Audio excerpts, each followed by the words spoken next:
Everyone, please welcome. Welcome to the Power Half Hour. This week we have my coach, a coach of the Mike Ferry system, my mentor, Mr. Robert Villanueva. Welcome. Thank you for having me.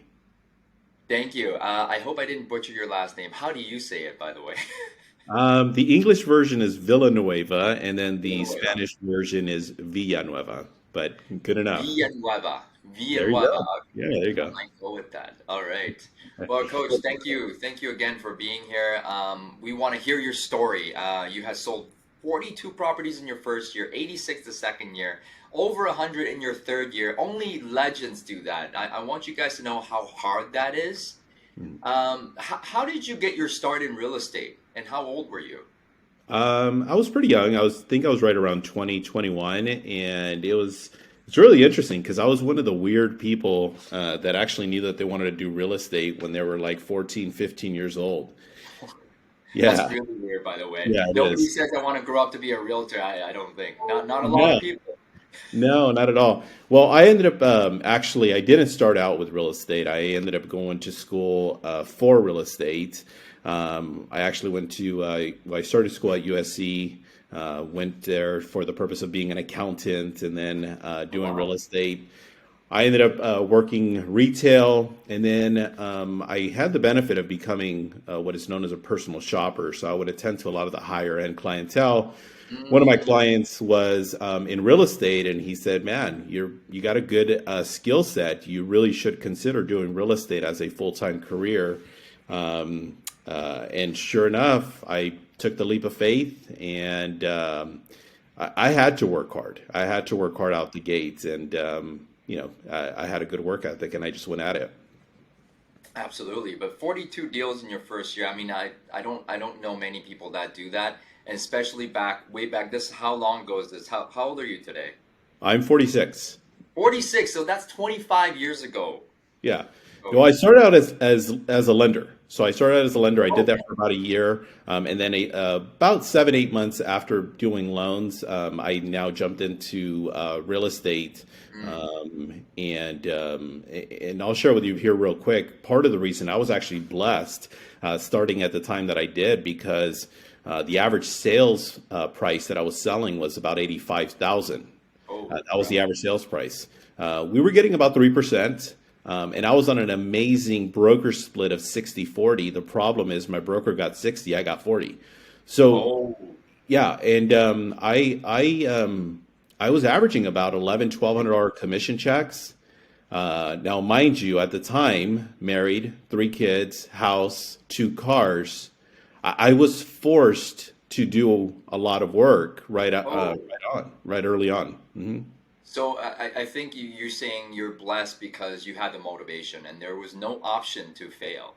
Well, I was motivated because I had mouths to feed, and I was Right. motivated because I was only getting paid, 11, $1,200 checks. Unlike today, an agent sells a property, they get 15, 20, $25,000, because their aunt or uncle decided to use them to sell a property. So So, back then you really had to concentrate on the number of transactions that you do all because you. the checks weren't that big. Yeah, I had to hustle. I had no alternative. I had to hustle. Yeah, definitely. So 2 cars, 3 kids by the age 21. So first year, third year, second year, and then we go into this. After a while, when the recession hit in 2008, you had told me about a story, and I Yeah. want you to share with the crowd if you don't mind, Uh, because it was very, it's very touching, and how you got out of it was amazing. Just if you could share that. Yeah, well, the fun part about it is, I'll back up just a quick second. I made my first 7 figures when I was 24, and this plays into with what you're asking me. And I came from a background where making 6 figures was like, oh my gosh, it was ludicrous. Yeah. So making 7 figures, my head got big. Mm, My ego was out of control. I was just this egomaniac. I would grind, I would hustle, so on and so forth. So I built up this business model where I'm making 7 figures year after year after year. 2007 comes around, mm, and my goal was to get a paycheck every single day, and I accomplished that 3/4 of the year in 2007. And I remember very distinctly that the market turned, and Yeah. as the market turned, the sales weren't coming in as quick. So now 2008 comes around. Believe it or not, I actually ended up having my strongest listing year that year of 2008 of 101, but I only sold two properties. So I sold two. So imagine that ratio, taking 101 and selling two listings. The So whole year? yeah, the whole year. And why that happened is because we were now in the recession. The market had tanked. And I mean, I had a lot of properties in escrow under contract, but we were dealing with short sales. The most impacted region with this market shift was Las Vegas. The second most impacted region was our region, which is just outside of LA, what is known as the Inland Empire. So we would have an abundance of listings, but nothing was really moving because of the process. And because of this, the year previous, 2007, I made 1.4 million. The next year, which is 2008, I made $120,000. Oh my gosh. Yeah, my ego got put into check. Yes. I lost what I accumulated was 32 rentals. I lost every single one of those. That was not fun.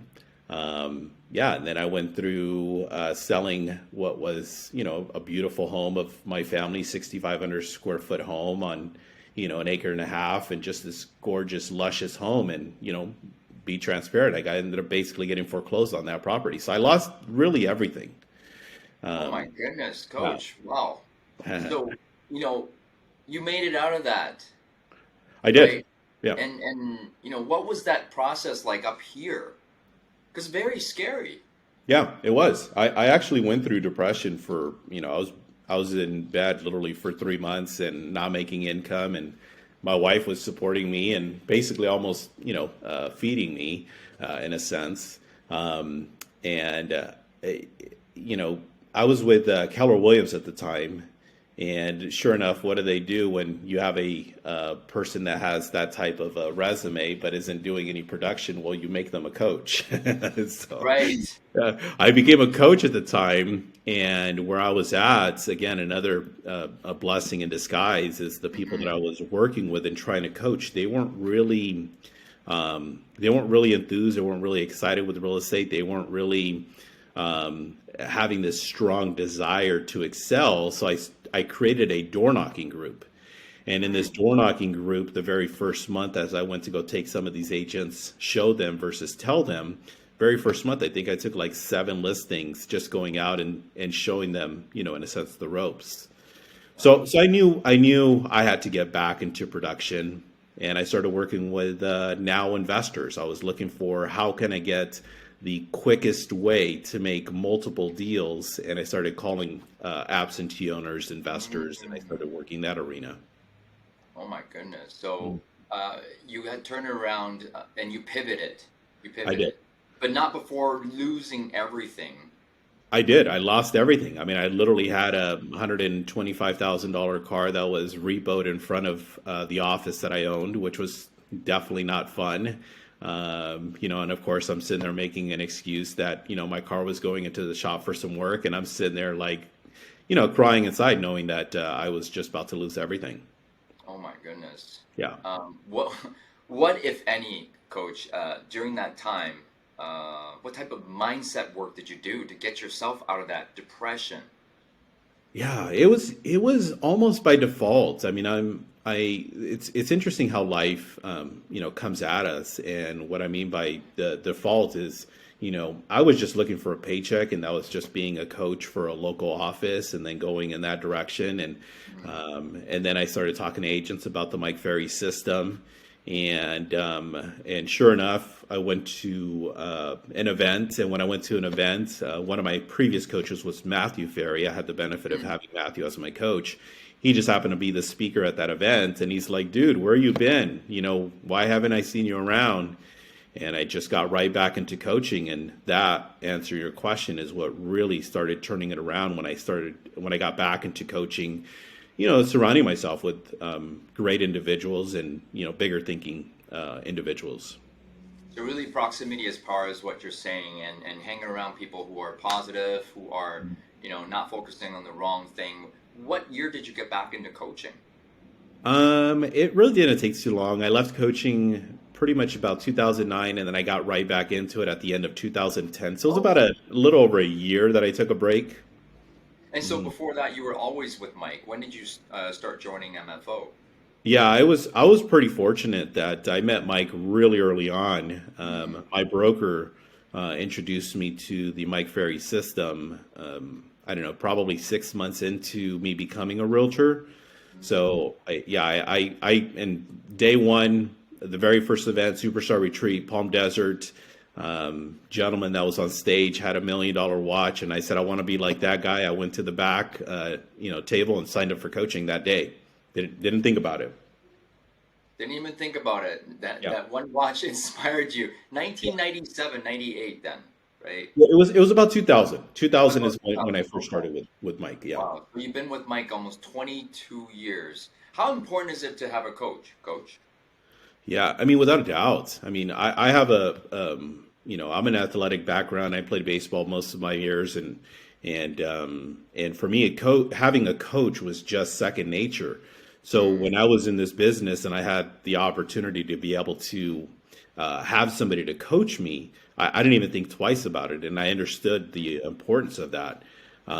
So coaching it's not necessarily for everybody, and what I mean by that is there are some agents that just want to go adrift. They just want to go, about their business. But the agents that want to succeed, you have to. It's absolutely mandatory you have a coach.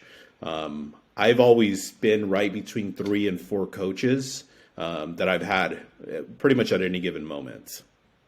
So one is real estate. What are the other 3?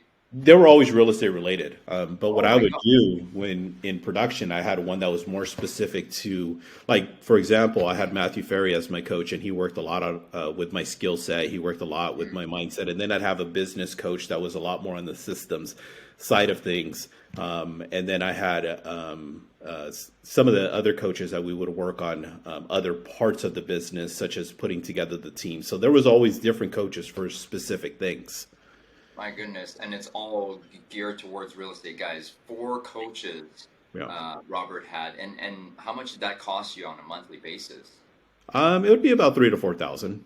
3,000 to 4,000, guys. That's a lot of money, but he was making over 7 figures every single year, right? Yeah, so absolutely. It's an investment, and it's what is that? What is that in terms of ROI? It's crazy. Yeah, well, I think it's funny because Mike had mentioned it at one time. If we knew that we could take something that is at $12,000 and be able to multiply that times 10, the question is not whether I should do it. It's more of how many of those I should do. How many of those? How many coaches should you invest really in yourself? Right. To be able to expand yourself and create and increase your income. It's an investment. Correct.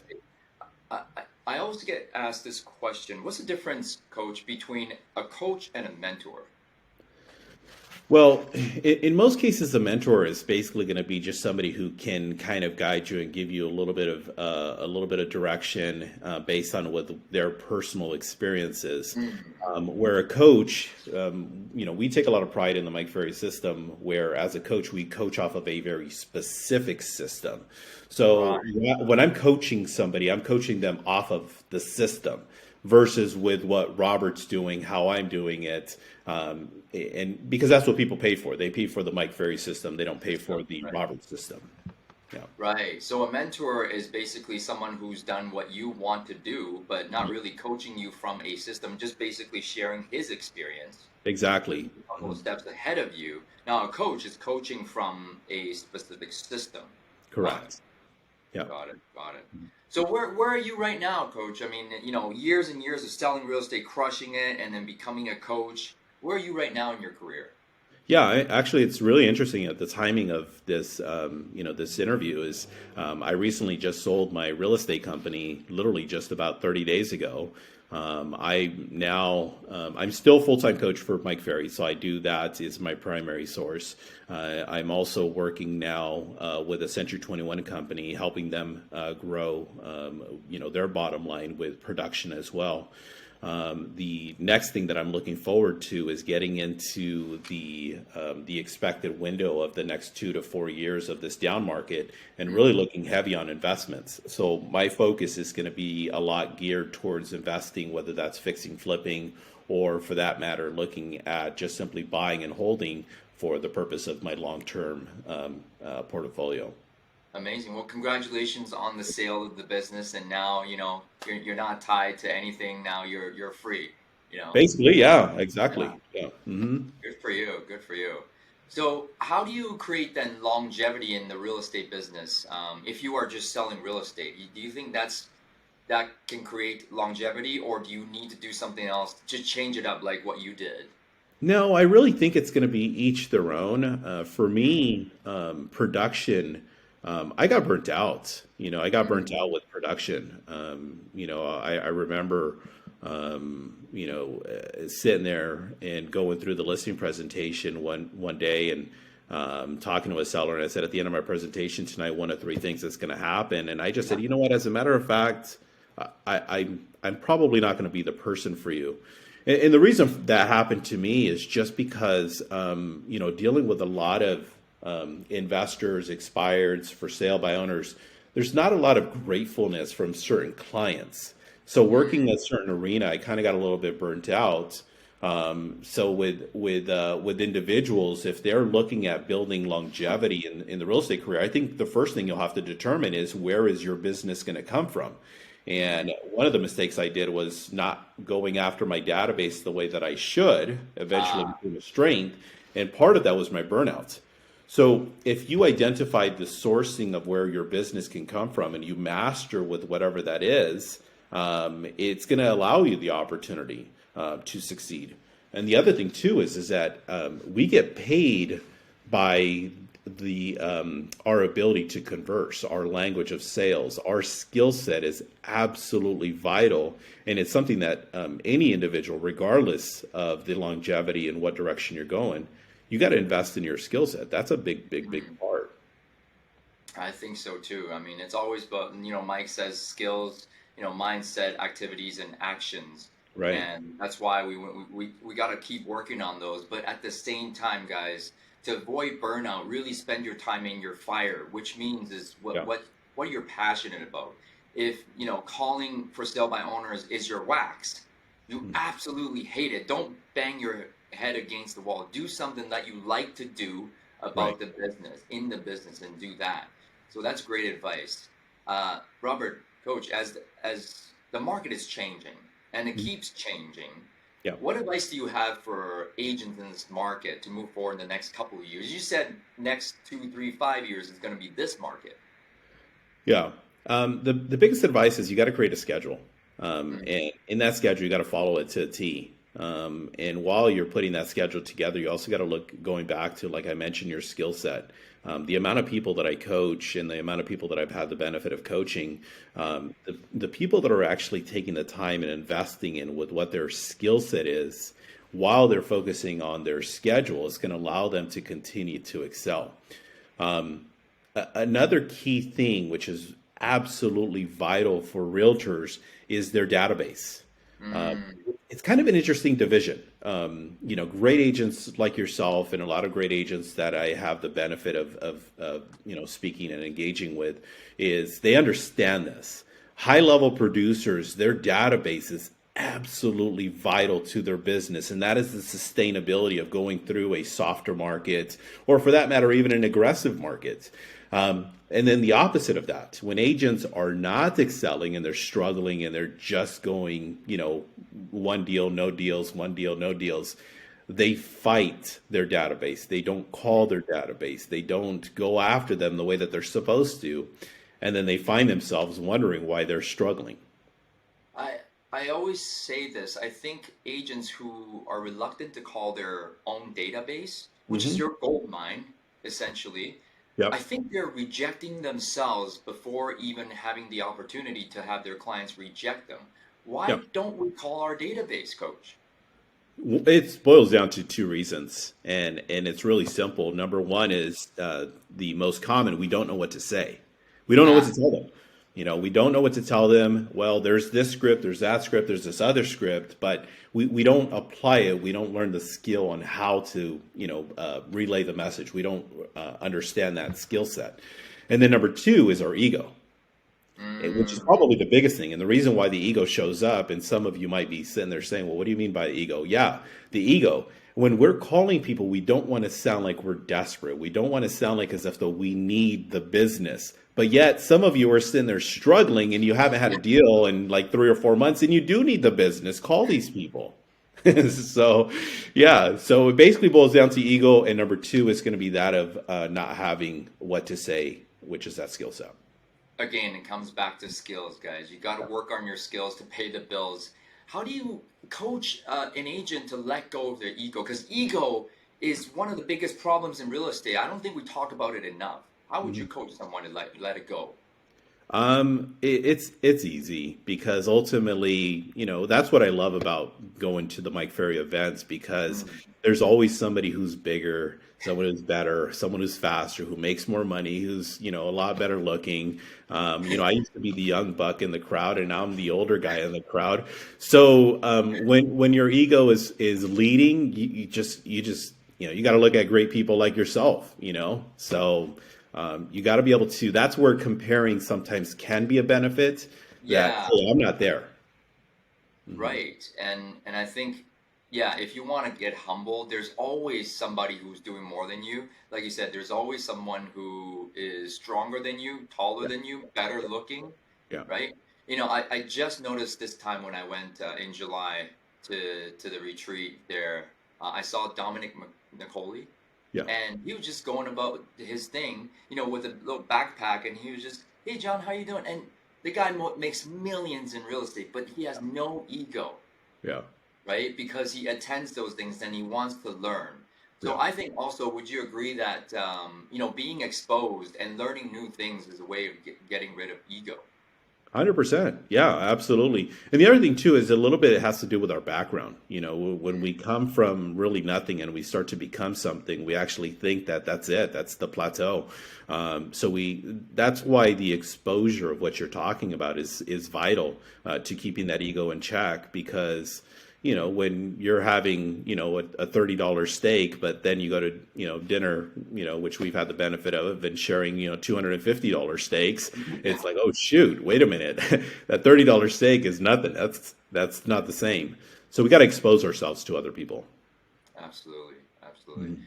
I want to ask you. This just popped into my head. A lot of people we chase goals, we chase money, we chase this and that, all these things, materialistic things. But at the end of the day, how do you think we can be happy?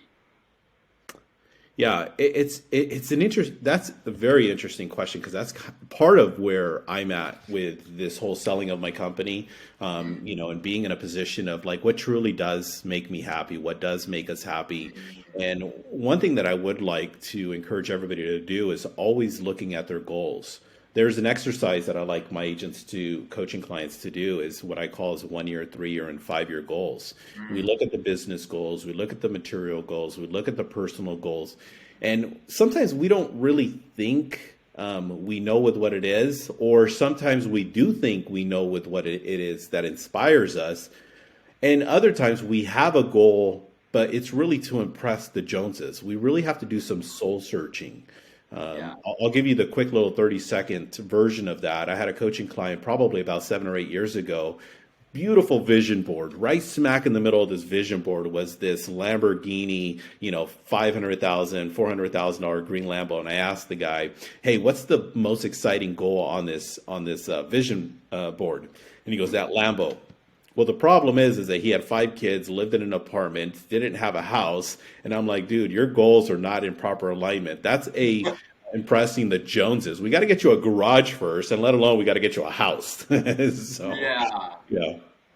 Wow. And I guess true happiness is not what you think it is. You got to search for it. You got to go through it. And you have to kind of like, put your goals together and really just dig deep and, go test drive that car, Yeah. go visit the city that you might think you want to live in, go, view the property. And if it really hits home, then maybe that is what you go after versus the impressing the Joneses. I mean, again, it doesn't always have to do with money. It could just be, a certain destination. It can just be, something spiritual.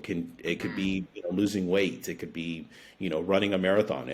There's various things that we have to earn it that we can't buy.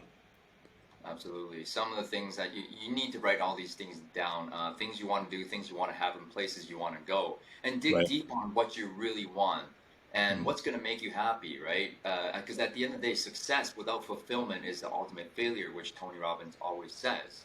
It Exactly. comes back to this point, which I want to talk about. The last thing is balance. Is balance possible in real estate? I think there's the chase of balance, but Hmm. the idea of balance is really never going to be there. I Um, love that. The yeah, chase of balance. yeah. hmm Yeah. So, I mean, like for example, I mean, just look, we got business, we got finances, we have, our house, whether it's basically, our loved ones. There's always something out of balance. We're Yes. focusing, we're killing it in the business, but and then back at home, everything is kind of falling apart. Yeah. The spouse is like depressed, you're never home, blah, blah, blah. And your finances are great. Your health is suffering because you're not eating properly, you're not doing things.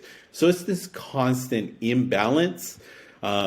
But the chase of it, we have to be able to acknowledge that. Oh, shoot, at home, I'm not being the best spouse. I got to be able to address this.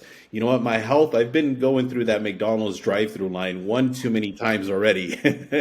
So we got to start looking at those things. And it's the constant chase of trying to align those as much as possible. But we're always going to be out of imbalance or out of balance. I love that, coach. And I think what you're talking about right now, the chase is the journey, guys. You have to Yes. enjoy the journey along the way, or else the destination doesn't matter. Last piece of wisdom for the audience, coach. Ah, I'm going to say skills. I think that's the one thing that is probably the hardest thing for a coach is to have individuals understand the importance of skills. We get again paid for the language of sales, and if you don't have the proper skill set, it makes it hard for you to move your business forward at the pace that you want it to. Having a role play a day, cool. But are you really investing 2, 3, 4, 5 additional hours to master your craft? Mm. That's what I'd leave it at. Be intentional with your skills because that pays the bills. Robert, coach, it's honored to call you coach. It's Thank you. honored to be in business with you. Thank you. And thank you for everything that you've done for me and for the industry and Thank for you. today. Yeah. Thank you. You thank All the thank best. you. All right, John. See ya. All right.